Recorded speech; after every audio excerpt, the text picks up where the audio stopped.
नमस्कार दोस्तों, welcome back to my channel. Cricket से रिलेटेड लेटेस्ट न्यूज़ लेकर मैं फिर आपके सामने मौजूद हूं। तो बात करते हैं पहली न्यूज़ के बारे में। नाथन मैक्सवेनी, आपने अगर नाम नहीं सुना हुआ तो मैं बता देता हूं। ये पिछले 3 टेस्ट मैच ऑस्ट्रेलिया की तरफ से खेले थे भारत के विरुद्ध, पर सक्सेसफुल नहीं हो पाए थे। मात्र 72 रन मारे थे इन्होंने और अब इन्हें बाहर कर दिया गया है ऑस्ट्रेलिया टीम से और नया सिलेक्शन किया गया 19 साल के लड़के का, जिसका नाम है सैम कॉस्टास।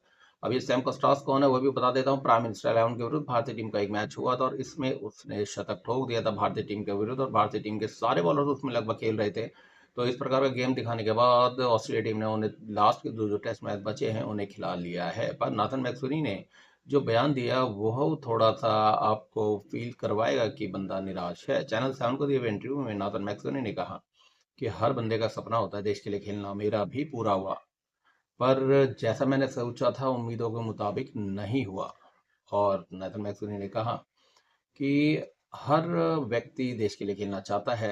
मैंने उस लेवल का खेल नहीं खेला, इसलिए मुझे सिलेक्ट नहीं किया गया और जो मौका मिला था वो मैं इससे गवा दिया गया है। मुझसे जो गलती हुई है मैं नेट में जाकर दोबारा से वो प्रैक्टिस करूंगा और फिर से ऑस्ट्रेलिया टीम का दरवाजा खटखटाऊंगा।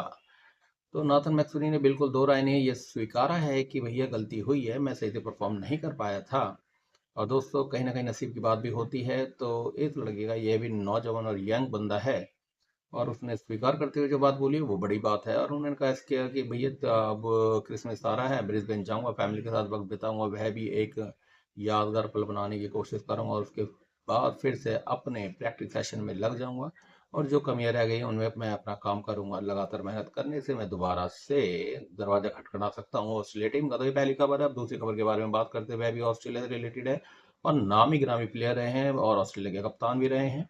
नाम है माइकल क्लार्क। अब माइकल क्लार्क ने क्या कहा? माइकल क्लार्क ने जबरदस्त आलोचना की है सिलेक्टरों की, मैनेजमेंट की। और रीजन भी आपको मैं बता देता हूँ। उन्होंने नाथन मैक्सवेनी को जो 2 टेस्ट मैच के लिए नहीं खिलाया गया, जो कि मेलबर्न और सिडनी में होना है, उसके लिए जमकर उनकी आलोचना की है और कहा है कि भैया आखिर नाथन मैक्सवेनी को ही क्यों? उस्मान ख्वाजा ने 38 साल के हो चुके हैं और उन्होंने भी अभी तक रन नहीं बनाए हैं, वह भी स्ट्रगल कर रहे हैं। आप मानुस लबुशेने को देख लीजिए, वह भी स्ट्रगल कर रहे हैं, काफी लंबे समय से रन नहीं बनाए हैं, अभी अर्धशतक ठोका है, पर उनका भी कॉन्फिडेंस नहीं दिखा दे रहा है। स्टीवन स्मिथ की भी उन्होंने बात करी, बिल्कुल शतक ठोक दिया है, पर अगर आप उनके आत्मविश्वास की बात करें तो वो बिल्कुल भी नहीं झलक रहा है। तो नाथन मैक्सवेनी को ही क्यों टारगेट बनाया गया? अब नाथन मैक्सवेनी के बारे में उन्होंने कहा कि अगर उस्मान ख्वाजा जो कि 38 साल के हैं और ये 2 टेस्ट मैच खेलने के बाद रिटायरमेंट की घोषणा कर देते तो फिर क्या नाथन मैक्सवेनी को दोबारा से बुला लिया जाएगा? मुझे लगता है बिल्कुल नहीं। ऐसे में उस बंदे को बहुत लंबा इंतजार करना पड़ेगा। कहीं ना कहीं माइकल क्लार्क की बात सही है। अगर आप किसी प्लेयर को खिलाते तो एटलीस्ट एक सीरीज के लिए रखना चाहिए, बाहर नहीं करना चाहिए, मेरा मानना है। हालांकि आपका क्या मानना है वीडियो में कमेंट करके जरूर बताइएगा। और माइकल क्लार्क ने नाथन मैक्सवेनी को कवर अप करते हुए कहा कि इस सीरीज में तो एटलीस्ट उसे खिलाना चाहिए था। काफी प्लेयर्स जो कि 30 साल से ऊपर के हैं रन नहीं मार रहे हैं, पर टारगेट पर नाथन मैक्सवेनी ही रहे। और यह बात क्लियर करनी पे चाहिए सिलेक्टर्स को कि भैया क्या सोचा है। क्या किसी भी प्लेयर को अगर आप ऐसे ब्लॉक के ऐसे हटा दोगे तो फिर हर कोई संशय में रहेगा और एक प्रेशर में खेलेगा, नो डाउट ऐसा हो सकता है। तो दोस्तों यह खबर बताई गई थी। अब तीसरी खबर के बारे में बात करते हैं तो वह है क्लास एन के ऊपर। पाकिस्तान और साउथ अफ्रीका का दूसरा ओडीआई चल रहा था और पाकिस्तान 2-0 से आगे हो गया है और अब तीसरा मैच रह गया और साउथ अफ्रीका कोशिश करेगा भैया एक मैच जीत लूँ, व्हाइट वॉश ना हो, क्योंकि उन्हीं के घर में ये मैच हो रहा है तो शर्म की बात हो जाएगी अगर व्हाइट वॉश होता है। पर ओडीआई में जो दूसरा टेस्ट मैच ओडीआई हुआ था और क्लासन और हारिस राव के बीच में बहस हुई थी जमकर, उसके अलावा फिर उस बहस में कूद गए थे माइक और रिजवान साहब भी, मोहम्मद रिजवान भी उसमें कूद गए थे। और इसका दोषी जो है सीधा सीधा कसूरवार क्लासन को ठहराया गया है एम्पायरों की तरफ से, जो ऑन फील्ड एम्पायर थे। और उन्होंने उनकी जो आचार संहिता लेवल 1 का दोषी पाया गया है और उन्हें सीधा 15% फीस का जुर्माना ठोक दिया गया उनकी फीस पर।